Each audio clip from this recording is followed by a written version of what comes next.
летният театър може да бъде възстановен в предишното състояние, в което го помнят великотърновци, и да заработи като място за фестивали и култура.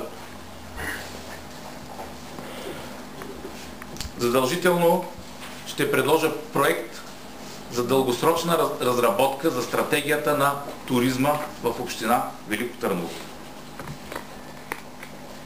Велико Търново водещо ще работя за доближаване на нуждите на гражданите,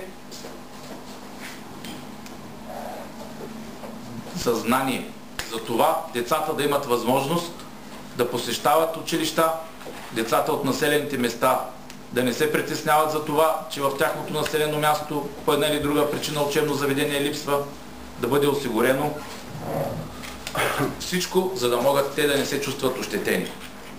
Спорт и младежки дейности.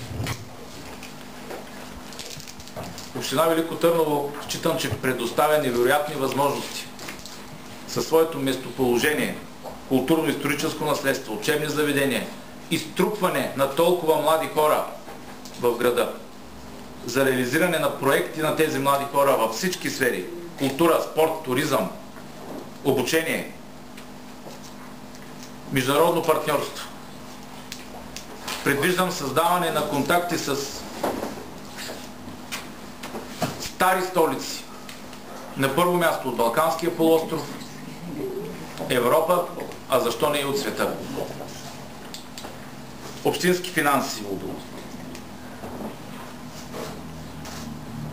Ще работя за полагане на усилия от страна на община Велико Търново за изпълнение на задълженията на общината по предоставяне на публични услуги с наличните ресурси.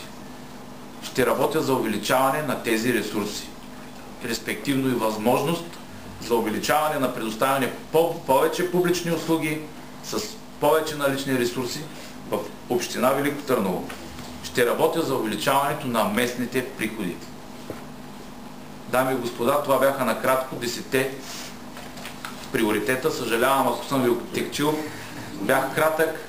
Самата ми програма е доста по-дълга, тъй като е за 8 години все пак. Така че моля да бъда извинен за по-дългото си изложение. Към днешна дата се оказа, че в община Велико Търново за 12 години не е воден, т.е. мисля, че е воден разговор, но не сериозно е воден такъв разговор и да се поема ангажимент за назначаване на трудов договор на хора в неравностойно положение. Считам, че щат на общината около 300 човека към днешна дата няма никакъв проблем между 3 и 5 души на първо време и то от тази категория граждани на Велико Търново, които между другото след срещите ни с тях лично също се убедих, че са изключително интелигентни и много добре образовани хора да работят в общинската администрация. Те са с много скромни претенции, с много скромни изисквания, но според мен са с огромни възможности и желания за работа. Общината разполага такива възможности да им предостави възможност да се трудят като пълноправни граждани. Господин Велчев, вие не представихте вашите виждания за 2 мандата напред. Аз обаче искам да ви върна в реалността днес. Наскоро научихме, че община Велико Търново е включена в един правителствен проект за проучване за шистов газ. Става дума за град Килифарево. Каква е вашата позиция по този въпрос? По такива специфични въпроси, какъвто е този, винаги се съобразявам с мнението на експертите. Това, че община Велико Търново е включена в такъв проект, не означава, че ще се добива шистов газ в община Велико Търново. От тук нататък ще говорят експертите и тяхно ще бъде водещото мнение.